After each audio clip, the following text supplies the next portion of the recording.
Graça e paz, meu irmão em Cristo, gratidão damos a Deus pela oportunidade de mergulharmos mais uma vez no nosso dia, no nosso início de manhã, na palavra do Senhor, buscando alimento, buscando força, buscando direção, buscando compreensão, buscando relacionamento, intimidade, ou seja, buscando viver com Cristo Jesus de acordo com a vontade do nosso Senhor, nosso Deus.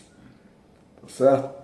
Hoje, dia 8 de dezembro de 2024, a nossa meditação será continuada no primeiro livro de Reis, capítulo 9. E o versículo de trabalho, ou versículo de fundamento da nossa caminhada, será o versículo 3, que diz assim: E o Senhor lhe disse: Ouvi a tua oração e a tua súplica, que suplicando fizestes perante mim. Santifiquei a casa que edificastes, a fim de pôr ali o meu nome para sempre, e os meus olhos e o meu coração está ali todos os dias. O cenário aqui é um cenário favorecedor. Nós viemos, no nosso devocional de ontem, nós vimos que Salomão terminou a construção do templo maravilhosamente, um templo suntuoso, né? E no versículo 10 do 8, ontem disse assim: Sucedeu que, saindo os sacerdotes do santuário, uma nuvem encheu a casa do Senhor. Essa nuvem era a glória de Deus, a glória de Deus que se fez presente. E dentro do devocional de hoje, a gente pode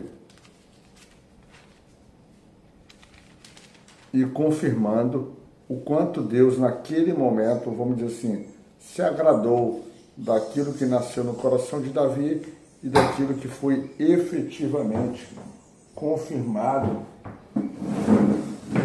vamos dizer assim, pelas ações, pelo trabalho de Salomão. Salomão construiu a casa e o templo do Senhor, sempre fazendo uma ressalva que a casa do Senhor, o templo do Senhor hoje é o próprio cristão. Por mais que você veja igrejas e todo um cerimonial, todo um processo ali de tratar a igreja como um lugar santo, né? Como um lugar santo, não é exatamente isso que acontece.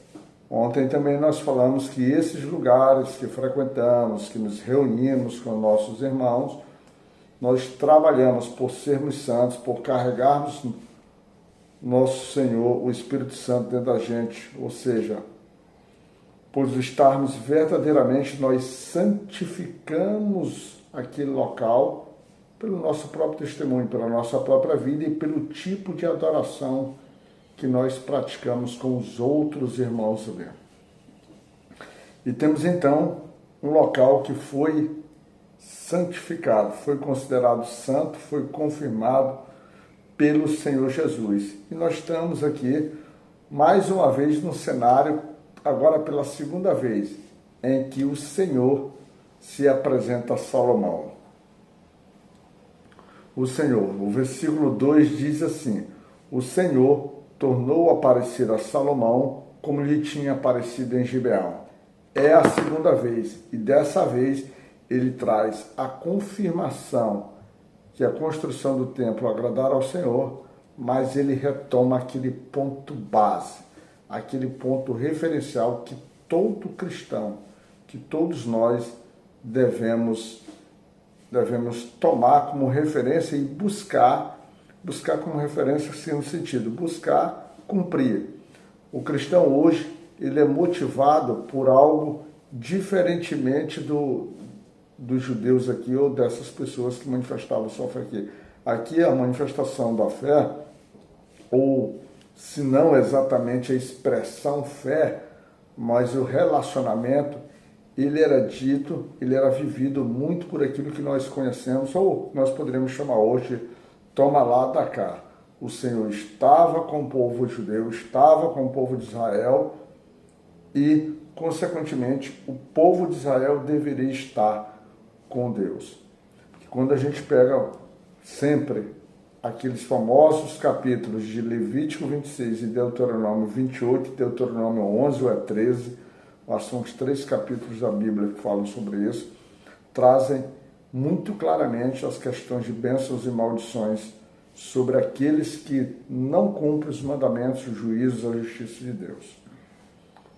E aqui, Deus novamente aparece. Talvez muito porque nós vamos, na nossa caminhada, às vezes, nessa busca desse relacionamento perfeito com o Senhor, mas, por vezes, a nossa carnalidade, ela se faz presente. E se a gente pegar um dos capítulos que vimos lá atrás, quando Salomão construiu, tinha vários cavalos, várias estrebarias, a gente vê ali que já havia uma certa deturpação de Salomão em relação às leis. E aqui a gente vê que na própria movimento do templo, da construção do templo, há um pouco sobre isso. Quando, por exemplo, Salomão ele tinha uma relação comercial, ele tinha uma relação comercial com Irão. E no versículo 11 ele diz assim: para o que Irão, rei de Tiro, trouxera a Salomão madeira de cedro, de faia e ouro, segundo todo o seu desejo. Então deu o rei Salomão a Irão 20 cidades na terra da Galiléia. E quando a gente vai lá em Levítico, eu não sei se é Levítico 26, deixa eu dar uma olhada aqui se eu consigo localizar. Em Levítico 26, tem claramente que as terras, elas não poderiam ser negociadas. Elas não poderiam ser negociadas. Por quê? Porque a terra era do Senhor e a terra foi dada para o povo judeu, para que o povo judeu fosse dono perpétuo daquelas terras. E principalmente por que isso? Porque havia o jubileu. As terras elas eram negociadas entre os judeus e depois elas deveriam voltar ao dono original, à tribo original. Assim era tal. E quando esse ato, Salomão passa as terras para Irão, que Irão nem se agradou das terras, considerou até que Salomão não, vamos dizer assim, não tinha agido aparentemente de uma forma justa com ele, tendo em vista tudo que Irão tinha fornecido, tinha sido amigo do pai dele, amigo dele, dando todo o material que ele precisava. Quando eu digo dano, é no sentido de fornecer no contrato comercial. Então ele, vamos dizer assim, ele meio que zombou até daquela terra. Achou aquela terra sem prestabilidade para nada. Então isso já mostra uma ação, um movimento que um homem sábio no Senhor, mas ainda assim, por vezes, acabava deslizando. E talvez nesse aspecto, considerando isso, que o Senhor, Deus, já vendo esses movimentos, o Senhor vai e reforça. Filho, ele reforça lá no versículo 4 até o versículo 4, dizendo que o povo, que o Senhor tinha aliança com os judeus, mas eles deveriam andar perante Deus como Davi andou. Ou seja, Davi não teve outros deuses, Davi zelou pelas coisas do Senhor. E ele diz que ali ele confirmaria, ele continuaria a confirmar no trono de Jerusalém a descendência agora do próprio Salomão. Mas o povo deveria andar. E ele aplica lá no versículo 7, quando ele diz que se ele não andasse, ele diz assim: então destruirei Israel da terra que lhes dei, e a esta casa que santifiquei a meu nome lançarei longe da minha presença, e Israel será por ditado e motejo entre todos os povos. Motejo quer dizer zombaria. E isso a gente vê que ao longo dos anos o próprio Templo de Jerusalém foi destruído e todas as confusões que Israel ainda hoje vive. Irmãos, muito claro, quando Deus faz uma aliança com alguém, ele vai cumprir a risca. E nesse caso, já desde Deuteronômio lá de trás, o Senhor vem sempre dizendo: olha, eu te darei isso, mas tu me farás isso.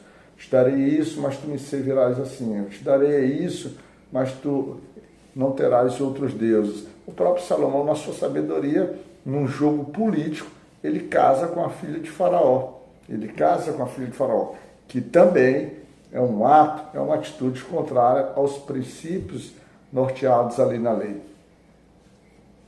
Então a gente vai vendo. Ontem mesmo um pregador disse que o pecado ele vai instituindo na gente, ou o inimigo vai trabalhando na gente de uma forma milimétrica. Ele não avança de uma vez só. Não é de supetão. Não. É tudo muito milimétrico, que a gente não vai percebendo, vai fazendo concessões e as coisas vão ficando mais difíceis. Esse capítulo tem mais coisas, mas o fundamental que eu queria que a gente meditasse sobre isso.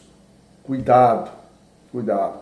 Você está recebendo do Senhor, está. Hoje é pela graça e misericórdia do Senhor, mas certamente há algo que você precisa oferecer ao Senhor. A sua obediência, a sua adoração, o seu temor, o seu prazer de andar no Senhor, são coisas que estão vinculadas à tua bênção, vinculado à tua caminhada no Senhor e vinculado até mesmo a teu bom testemunho como alguém que hoje é filho de Deus, tá bom? Graça e paz Todo-Poderoso nesse domingo abençoado, que tu e tua família estejam efetivamente protegidos e sob a graça do Senhor. E que no final de tudo, Deus, meu irmão, possa te cuidar.